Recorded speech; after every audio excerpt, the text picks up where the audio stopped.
6 హామీలలో 5 హామీలు రేవంత్ రెడ్డి గారు ఆల్రెడీ ప్రజలకు అంకితం చేసిరు. ప్రభుత్వం ఏర్పడ్డ 48 గంటల్లోనే మీకు ఉచిత ప్రయాణం, ఆర్టీసీ బస్సు ప్రయాణం మహిళలకు ఇస్తామని చెప్పినాం. 10 లక్షల ఆరోగ్యశ్రీ బీమా పథకాన్ని ఒక్కరికి అందిస్తుంది. గ్యాస్ 500కే ప్రకటించి వసూలు చేయట్లేదు. కాబట్టి అక్కలారా ఇళ్లకు మీటర్ లేని వాళ్ళు కూడా మీటర్లు పెట్టించుకోండి. మీటర్ లేకపోతే మళ్ళీ కేసులు అయితే ఫైనల్ అవుతాయి. తర్వాత 5 హామీలు ఇచ్చినాం. కేసినమ్మా ఇంటికి ఒక ఉద్యోగం ఇచ్చిండా, డబుల్ బెడ్రూమ్ ఇల్లు ఇచ్చిండా, 3 ఎకరాల భూమి ఇచ్చిండా, 3 గొర్రెలు ఇచ్చిండా, మరి బర్రెలు ఇచ్చిండా, మరి అదేవిధంగా రేషన్ కార్డు ఇచ్చిండా, మరి కనీసం ₹1,00,000 రుణమాఫీ చేస్తాను చేసిండా? ఏది చేయలే. కాంగ్రెస్ ప్రభుత్వం వచ్చిన 3 నెలల్ని 5 హామీలు ప్రకటించినాం, హామీలు నెరవేర్చుకున్నాం. 30,000 ఉద్యోగాలు ఇచ్చినాం. 6,000 నర్సింగ్ ఉద్యోగాలు ఇచ్చి నర్సింగ్ స్టాఫ్ ఉద్యోగాలు భర్తీ చేసినాం. 15,000 కానిస్టేబుల్ ఉద్యోగాలు భర్తీ చేసినాం. 11,000 టీచర్ డిఎస్సి టీచర్ల నియామకాలు కూడా అతి త్వరలో చేపట్టబోతున్నాం.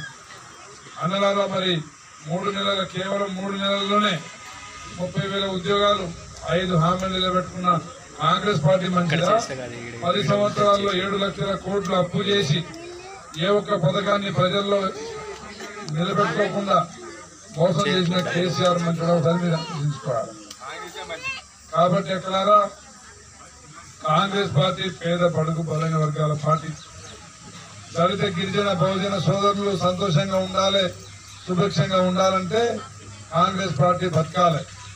అదేవిధంగా టీఆర్ఎస్ వాళ్ళు 10 సంవత్సరాల్లో 7 లక్షల కోట్ల అప్పులు చేసిరు. 7 లక్షల కోట్ల అప్పులు చేసి ప్రజలకు ఏమైనా ఇచ్చారంటే నయా పైసా ఇయ్యలే. రైతు బంధు ఇచ్చారు. ఆ రైతు బంధు కూడా ఎవరికి ఇచ్చారు? 100 ఎకరాలు ఉన్నారు, మల్లారెడ్డికో పల్ల రాజేశ్వరెడ్డికో ఇచ్చారు. ఒక్కసారి ఆలోచించుకోవాలి. ఇక కేసీఆర్ సన్నాసి మాట్లాడుతూ ఉంటాడు.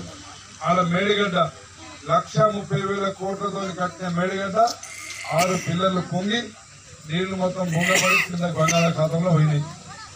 ఈ రోజు తెలంగాణ కరువు కారణకుడు రుణమాఫీ ఆగస్టు నెలలో మీకు మాట నిలబెట్టుకోబోతున్నాం. అదేవిధంగా ఇందిరమ్మ ఇల్లు 2,500 మీకు మహిళలకు ఇస్తామని చెప్పిన నెలసరి ఆదాయం.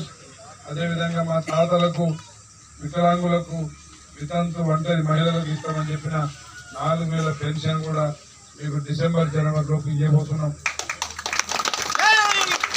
3 నెలల్లో ఇద్దామనుకున్నాం.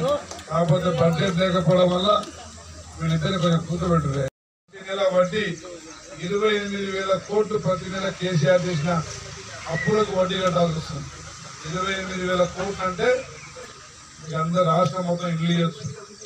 అట్లాంటిది నెలకు 28,000 కోట్లు మరి అప్పులకే పోతా ఉన్నాయి, వడ్డీలకే పోతా ఉన్నాయి.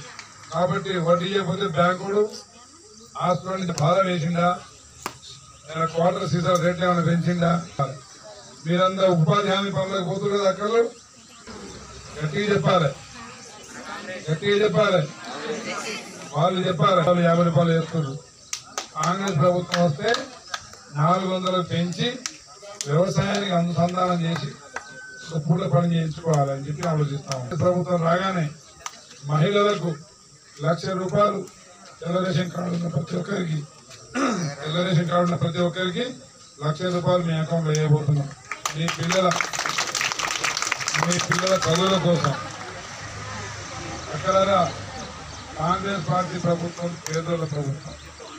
ఏ ఒక్క పథకం కూడా భవిష్యత్తులకు రావు. గ్యాస్ ఎవరికి ఇస్తున్నాం? తెల్ల రేషన్ కార్డులకు. కరెంట్ ఎవరికి మాఫీ చేస్తే మెజార్టీకి డబుల్ మెజార్టీ ఇస్తారా? నమ్మచ్చా? ఒకసారి చేతులు ఇస్తాను, ఒకసారి చేతులు పైకి ఇస్తారా తమ్ముళ్ళు? డబుల్ మెజార్టీ పక్క. ఓకే అమ్మ, థ్యాంక్ యూ.